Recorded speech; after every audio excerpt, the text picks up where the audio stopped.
Hello there, my name's Catherine and this is my channel So Much Sewing. This channel, it's all about sewing. Mostly it's all about sewing for me.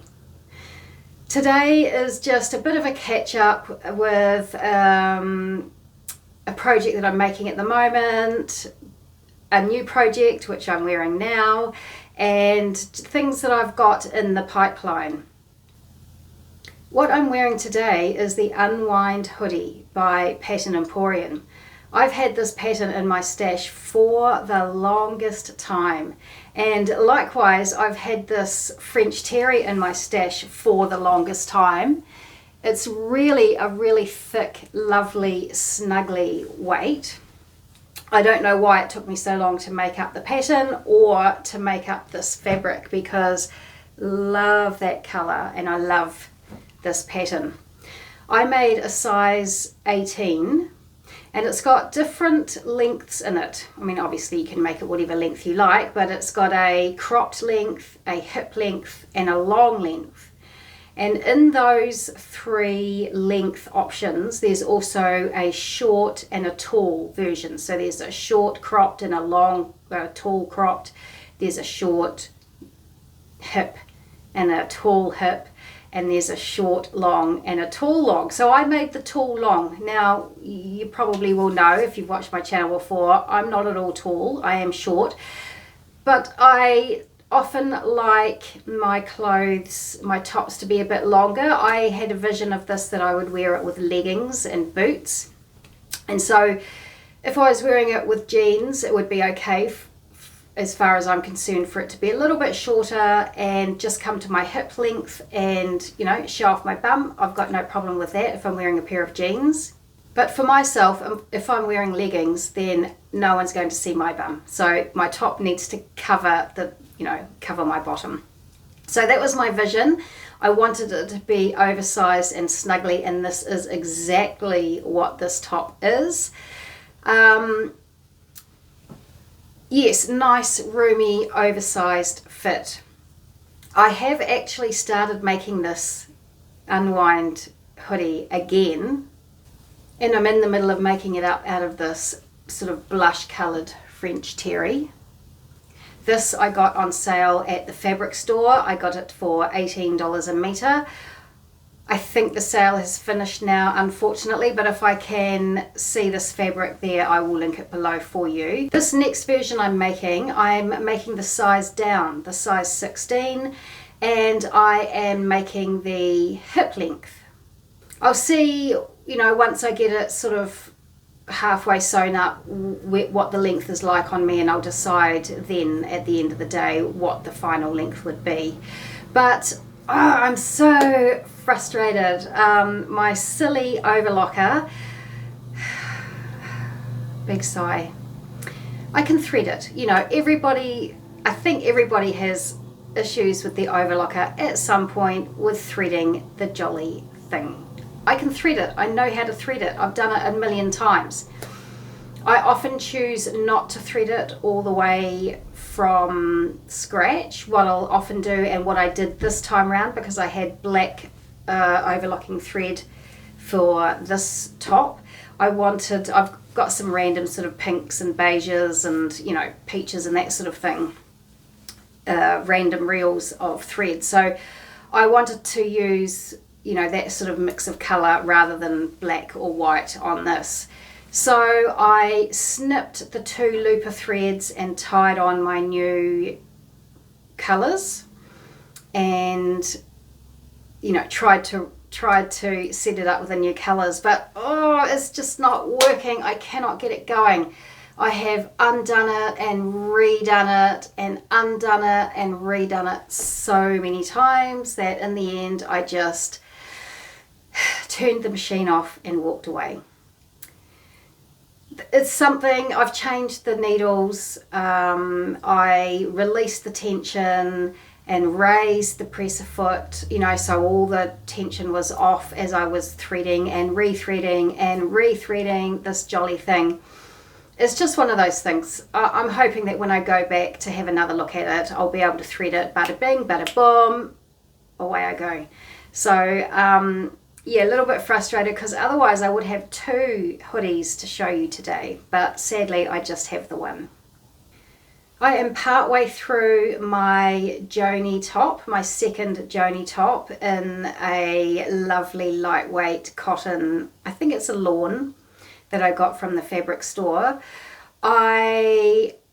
Actually, it's a bit of a frustrating time for me at the moment. I did run into a couple of issues with that top as well. I have just made it not long ago, 2 or 3 weeks ago, so it's fresh in my mind. But somehow I had attached the collar the wrong way round. You've got the front collar assembly, and then you've got the other collar assembly that's got the back and the collar on it, and you've got the facings with the collar on it. And somehow I had attached something the wrong way round. So I've had to do some unpicking and restitching on that one. So I've put that one aside again because, yeah, just sometimes it's better just to walk away and come back to something that you're having trouble with, you know, a little bit later when you've calmed down somewhat, and things generally sort of come right in the end, don't they? I also have a couple of plans to show you. I am going to make the field dress, and I bought the same caper coloured linen that my sister used to make her Frida dress, and I loved it so much. Well, it's the same colour as my walls, isn't it? Look at it. It's in real life, it's not much similar, not much different from the colour on my walls. So it has been washed and it's all a bit crumpled because I haven't ironed it yet, but I'm going to make the field dress out of this linen. As we discovered when I was down in Christchurch a couple of weekends ago and my sister was wearing her Frida dress, we discovered that this is actually quite lightweight and it is actually quite see-through. I don't know if you can see me through there, but it is quite see in certain lights, not all lights, in certain lights. For example, supermarket lights, you can see right through it. So I'm going to wear a slip with mine. I'm not against wearing a slip. In fact, I quite like wearing a slip because it just sort of makes the clothing glide over my little lumpy, bumpy bits. So I'm not against wearing a slip at all, and that's fine. I will do that. And what I did is I bought the Merchant and Mills ribbing that they say is being designed especially for the field dress. So unfortunately for the size that I'm going to make, well, actually I was going to make the size 18, but I decided it would be better for me to make a size 16 in the top and grade it out to an 18 at the hip. For a size 18, it says you need 2 of these strips, and they ain't cheap. They are $30 each. Well, actually I found them for $30 in one store, and later on I found them elsewhere for $20. So I did buy some more, but I'll get to that in a minute. So, but for the size 18, it says you need 2 of these strips. But now I've decided to make a size 16 around the neck. I'm not sure why one size makes all that much difference, but maybe I can get away with just using one of these now, I'm not sure. So that unfortunately does add a bit of an expense to the garment if you are buying this pre-made ribbing. But I think it's going to look great. I mean, it's not exactly the same colour, but I think that's fine enough. And it's got this really nice sort of lilac-y tipping on the edge of the rib. And actually I've got a pair of shoes that I think will go really nicely with this dress. I've got these shoes which are a few years old now, but I really love them. They've got laser cut leather uppers, and I think they will go nicely with the field dress and with the little lilac tipping on the cuff here. So I am looking forward to getting that finished and be able to start wearing it. And the next project to talk to you about, I'm a little bit undecided on exactly what pattern I'm going to use, but this is the second set of Merchant and Mills ribbing that I purchased. This is the set. I got 2 of these for $20 each, so that's a whole lot better. And actually it feels a little bit different. What have I done with the other one? Yeah, it does feel slightly different. Not a lot of difference, but yeah, so that was $20. Yeah, it's definitely a bit thinner than the other one, so maybe that's why it was $20 a metre instead of $30. I don't know. But so I purchased 2 of these because I was thinking I might make a second field dress. But oh, look, at the end of the day, I seem to be making a lot of dresses. Well, I seem to have made a lot of dresses. I've made 2 Marthas recently. I have got 3 Yvette dresses that I made in the summertime. 2 of them do have long sleeves, so I guess they're a bit more sort of autumnal rather than summery. So I just worried that I was going to have too many dresses to wear, but I mean, actually thinking about it, hey, that's not a problem, is it? It's always nice to have a pretty dress to wear. But so yeah, so either I'll make a fielder, another fielder, or I could make a fielder top. This is a really lovely deep teal with an orange tipping on it, but the fabric I thought I would pair with that is just this plain black linen. I think that looks pretty good together. I think that would look good in the fielder top, so just sort of a hip length version. I got this linen on, I thrifted it, and the person I bought it off, well actually it's probably, well, thrifting, yeah, it probably was thrifting. It's off our Trade Me, which is like our eBay or Craigslist or Gumtree.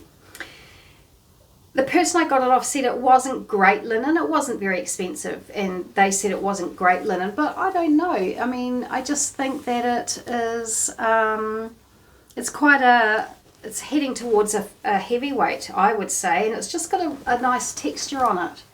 I don't know if the texture's coming up on the screen, but it's got a really nice texture to it. It is kind of a bit more heavyweight, but I think it still would be good for a fielder dress or top. I think it will sit nicely on the body, and I love the way a heavier linen feels when you're wearing it. I just love the weight of it on my body.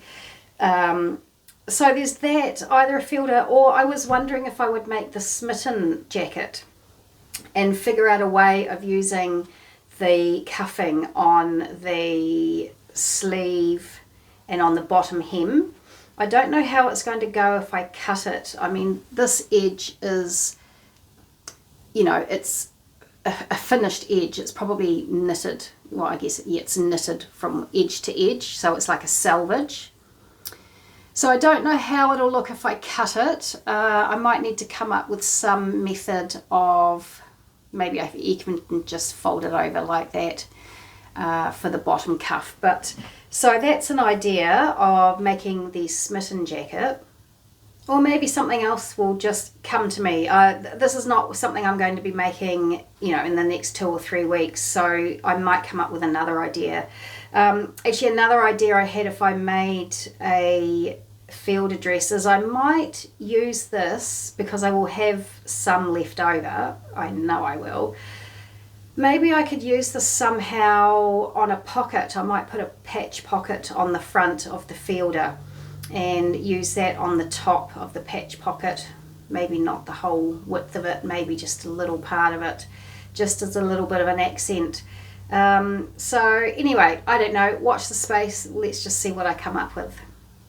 The last thing to talk about is just to catch you up on what my sister has been making recently. In the previous videos you will have seen me talk about the fact that she's just suddenly got back into sewing, and she's got into it in a big way, and she might have been influenced somewhat by someone in her life, I'm not sure. And you saw the Frida dress she made in the green linen that I showed you just a little bit earlier.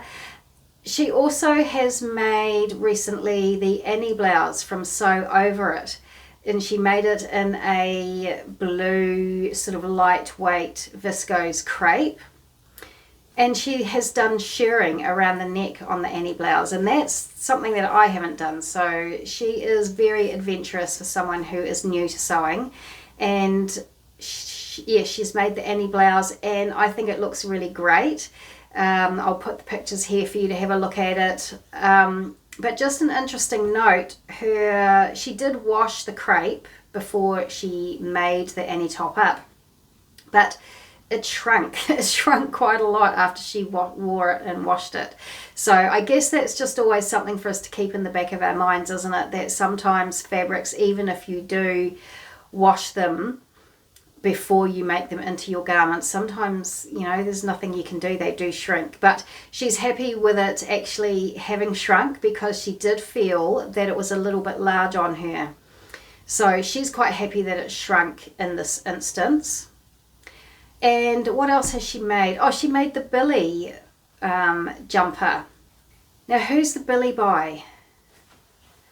The Billie is, I'll put it down here because I can't quite remember off the top of my head who the pattern company is, but she made the Billie in a gorgeous snuggly fleece sweatshirting that she got from Harmer and Huff here in New Zealand. And she has worn her Billie. She loves it. She lives in it, and I can see why. And in fact, when I was visiting her recently, I tried it on, and it was so snuggly and gorgeous. I actually didn't want to take it off. She's lucky she didn't lose it. And she has just made one final thing, which she just finished yesterday, I think. And so, do you recall I made a Josie hooded sweatshirt out of a French terry, a sort of I called it a grimoire, sort of grim fairy tale print that I got from Kristen at the Dahlia Society. The brand is Poppy, and I made a hooded sweatshirt out of that recently. Well, there was a little bit left over, and my sister loved it. She loves her woodland creatures, and so I gave the remnants that I had left over to her, because I knew there was enough to do a set of sleeves out of it. And what she did, she had some remnants from her Billie jumper, so she put the two together, and it looks fantastic. She made the Cosmo sweater by Sew House 7, and I think it looks fantastic. She's doing amazing for a new sewer. She's being very, very adventurous and doing a great job. On the Billie, she was a little bit unhappy with how the neckband went on. It wasn't quite as perfect as she would like, but she's really nailed it on the Cosmos and done an amazing job there. So that really is all I have to talk to you about today. I'd love to know what you guys are working on at the moment. I have great conversations with some of you in the comment section down below, and I know what some of you are up to. But please do feel free to let me know what you are making. If you've had any experience with the Cosmo sweater, actually, that would be a really useful thing, because I know Sarah said she had trouble with the bottom band, and she was wondering if anybody else felt that it was sort of sitting a bit oddly. But so yeah, especially if you've had experience with the Cosmo sweater by Sew House 7. But if you've made any of the items that I've talked about today, the Fielder, the Annie blouse, the Billie, I would love to hear about it, and I'd love to hear what your plans are for the next few weeks. So that is me. I'm going to love you and leave you. I hope you're well, and I hope you're happy, and I hope you're getting lots and lots of sewing done. See you again soon.